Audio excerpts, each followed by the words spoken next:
Sveiki! Programavime, žinote, viskas dažnai sukasi apie tai, kaip darbus atlikti greičiau ir, tiesiog protingiau. O kalbant apie Pythoną, yra du įrankiai, kurie yra tiesiog aukso vertės automatizavimui. Būtent apie juos šiandien ir pasikalbėsime. Tai range funkcija ir for ciklai. Gerai, štai koks planas. Iš pradžių panagrinėsime, kaip su range'u sukurti skaičių sekas. Tada pereisime prie for ciklų, pamatysime, kaip jie kartoja veiksmus. Vėliau sujungsime šiuos du galingus įrankius į vieną, o pabaigoje pažiūrėsime, kaip visa tai atrodo realiuose situacijose. Taigi, pirmasis mūsų ingredientas – range funkcija. Geriausias būdas apie ją galvoti – tai kaip apie receptą. Receptą, kurį duodame Pythonui, o jis pagal jį mums pagamina bet kokią norimą skaičiaus seką. Iš esmės, range yra labai specializuotas Python įrankis. Ir jo vienintelis darbas – labai efektyviai kurti nuspėjamas, tvarkingas, sveikųjų skaičių sekas. Šį receptą, range, galima naudoti trimis pagrindiniais būdais. Kiekvienas iš jų suteikia vis daugiau kontrolės ir leidžia mums vis tiksliau nurodyti, kokios sekos mums reikia. Paprasčiausias būdas – nurodyti tik pabaigos tašką. Pavyzdžiui, parašius range 7, Python automatiškai pradeda skaičiuoti nuo 0 ir eina iki pat 7, bet paties 7 jau nebeįtraukia. Taigi gauname seką nuo 0 iki 6. Ir štai čia yra turbūt pati svarbiausia range taisyklė, kurią reikia įsiminti. Tas top skaičius, jis niekada neįtraukiamas į pačią seką. Įsivaizduokime jį kaip sieną. Mes prieiname iki jos, bet jos pačios neliečiame. Gerai, bet ką daryti, jeigu nenorime pradėti nuo 0? Jokių problemų. Galima nurodyti ir pradžios tašką. Pavyzdžiui, range 2.8. Sukurs seką, kuris startuoja nuo 2 ir tęsiasi, iki 8, bet 8 žinoma nepasiekia. O ar galima, pavyzdžiui, skaičiuoti atgal? Aišku, kad galima. Tam yra trečias argumentas – žingsnis. Jei nurodysime neigiamą žingsnį, pavyzdžiui, -1, ranges ims ir skaičiuos atbulai. Tiesiog neįtikėtinai lankstus įrankis.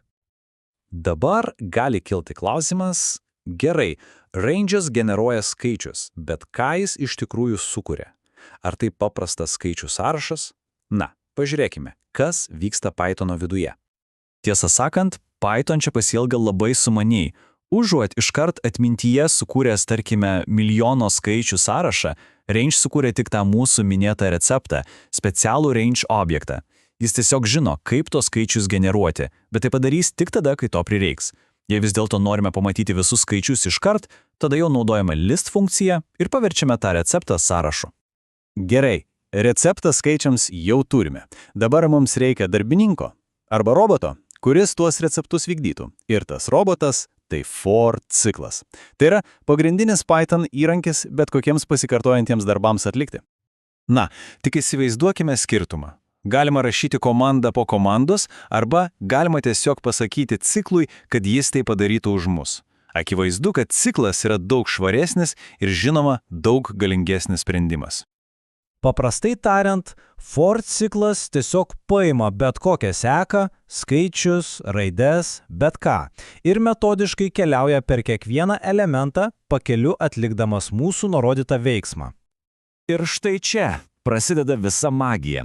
Kai mes sujungiam range'o receptą su for ciklo robotu, gauname neįtikėtinai galingą automatizavimo įrankį. Kai parašome for ciklui naudoti range 3, mes jam sakome, klausyk, pakartok šitą veiksmą lygiai 3 kartus. Ciklas tiesiog paima tą range objektą, kuris jam duoda skaičius 0, 1 ir 2, ir kiekvienam iš jų įvykdo mūsų parašytą kodą. Žinoma, receptas gali būti ir kur kas įdomesnės. Pavyzdžiui, čia mes ciklui duodame tokią instrukciją. Pradėk nuo 2, keliauk link 10, bet žingsniok kas 2. Ir ką ciklas daro? Jis apdoroja tik lyginius skaičius – 2, 4, 6 ir 8. Gerai, bet ar for ciklas gali dirbti tik su skaičiais, kuriuos gauna iš range? Anaiptol. Ir čia atsiskleidžia visas jo lankstumas. Pasirodo, for ciklas yra universalus darbininkas. Jam nesvarbu, ar duosime skaičių seką, ar, pavyzdžiui, tekstą, ar netgi visą sąrašą elementų. Pažiūrėkime čia. Kaip elegantiškai for ciklas išardo žodį Vilnius. Kiekvieno pasikartojimo metu jis paima po vieną raidelę ir atspausdina ją naujoje eilutėje. Paprasta ir genialu. Lygiai tas pats principas veikia ir su sąrašais. Paduodame ciklui miestų sąrašą ir jis tvarkingai vieną po kito aplanko kiekvieną elementą ir atspausdina jį ekrane.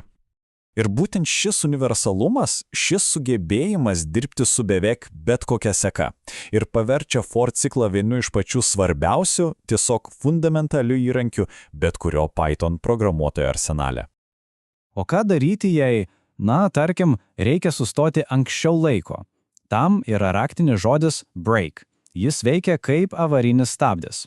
Kaip matome čia, ciklas keliauja per sąrašą, bet kai tik sutinka žodis stop, jis iškart nutraukia darbą. Taigi, apibendrinant, svarbiausia mintis yra ši. Range'as – tai planas, tai receptas, o for ciklas – tai vykdytojas, tas robotas, kuris tą planą įgyvendina. Ir svarbiausia, kad šis robotas gali dirbti ne tik su skaičiais, bet su pačiais įvairiausiais duomenimis. Ir tai priveda prie paskutinio pamąstymo.